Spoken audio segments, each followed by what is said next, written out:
Hello again, welcome back to Special Relativity.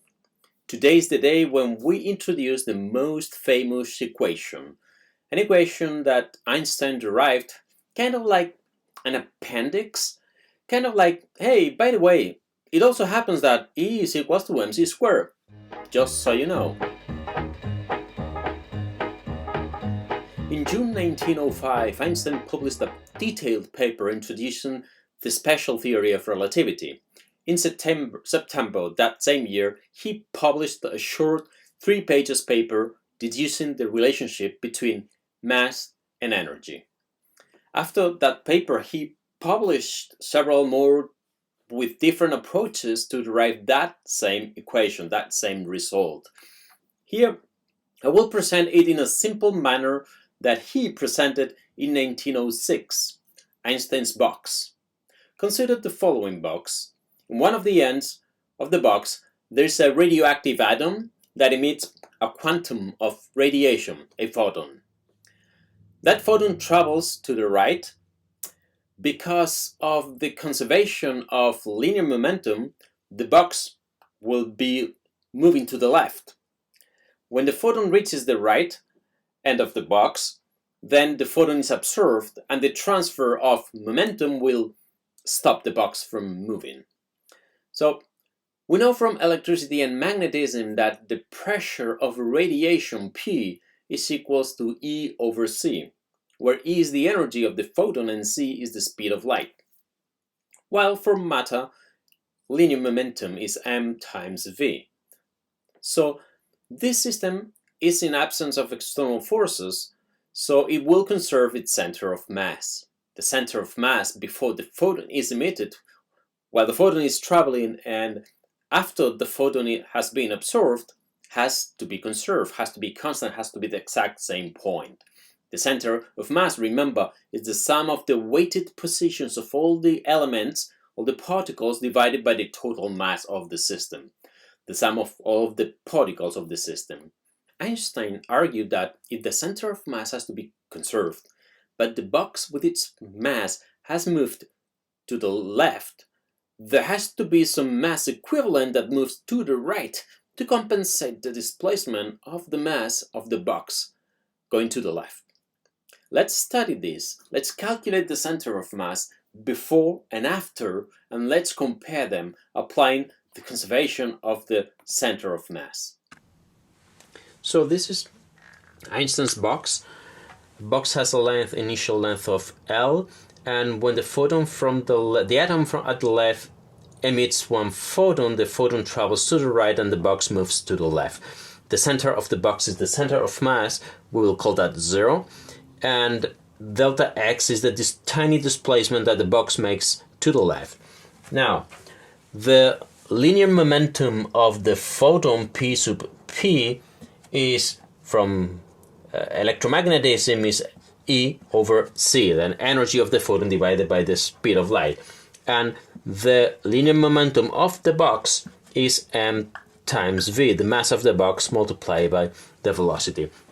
These two momentums have to cancel each other, so the linear momentum of the photon has to be equal to negative the linear momentum of the box. So if we substitute this, we have that E over C is equals to m times v, or if we solve for the velocity, we have that the velocity, that's a negative here, is negative E over mc.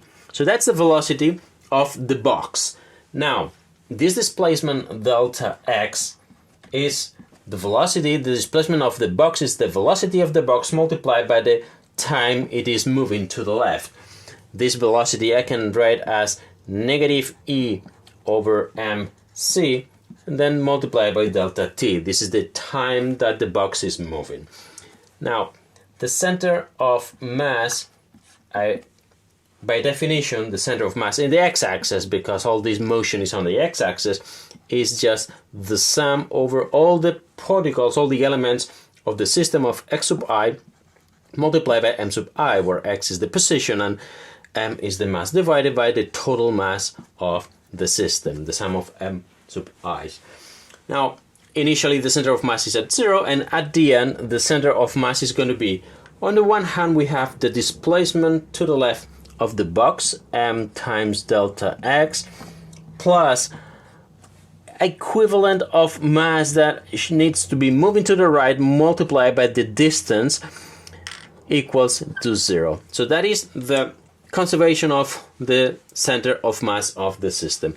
Instead of delta x, I'm going to write that expression there. So this is mass, negative mass E over mc multiplied by delta t plus delta ml is equals to 0.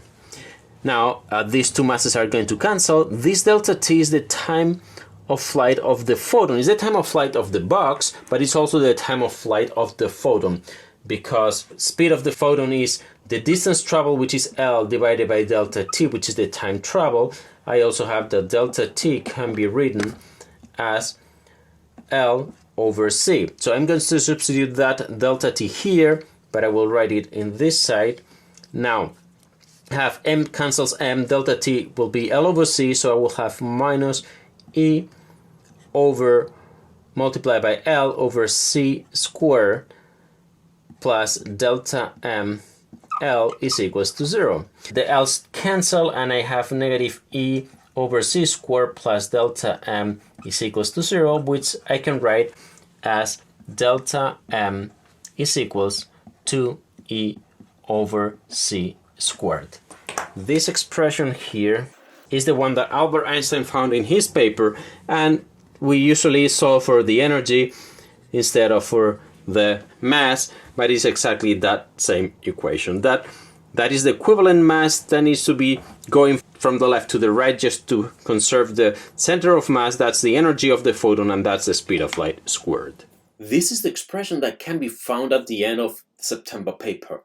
We have that equivalent mass that had to go from the left to the right in order to keep the center of mass unchanged is just the energy of the photon, the energy of the radiation divided by the speed of light squared.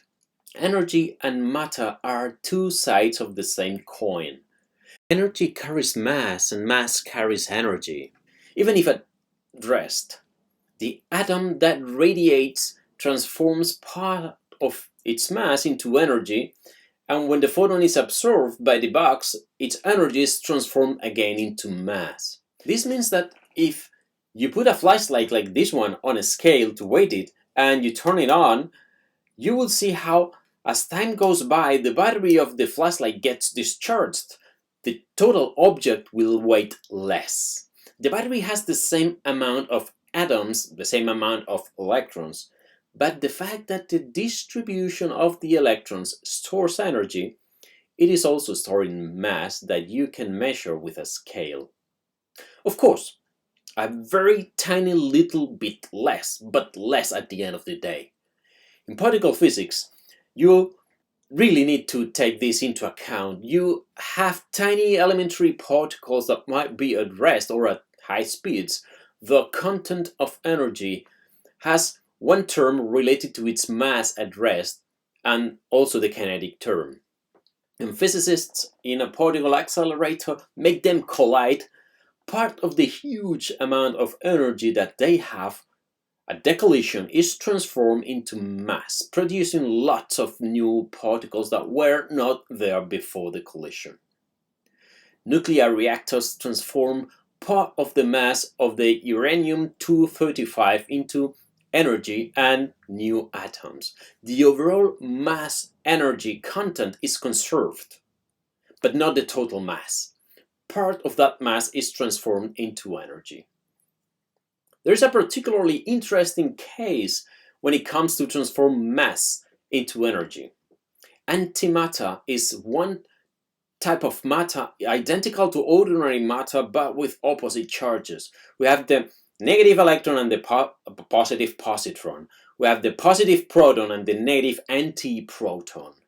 Well, when one particle meets its antiparticle, all their mass is transformed 100% into energy following Einstein's equation, which makes this fascinating phenomenon if you are a science fiction writer.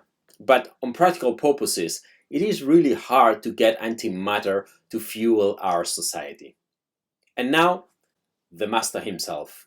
It followed from the special theory of relativity that mass and energy are but different manifestations of the same thing, a somewhat unfamiliar conception for the average mind. Furthermore, the equation E is equal mc squared, in which energy is put equal to mass multiplied with the square of the velocity of light, showed that very small amount of mass may be converted into a very large amount of energy, and vice versa. The mass and energy were in fact equivalent, according to the formula mentioned above. This was demonstrated by Cockcroft and Walton in 1932 experimentally. In the next lesson, we will modify Einstein's box. We will present another of Einstein's derivations in a more sophisticated Gedanken experiment that overcomes some of the issues that today's one has. Meanwhile, stay safe and may the science be with you.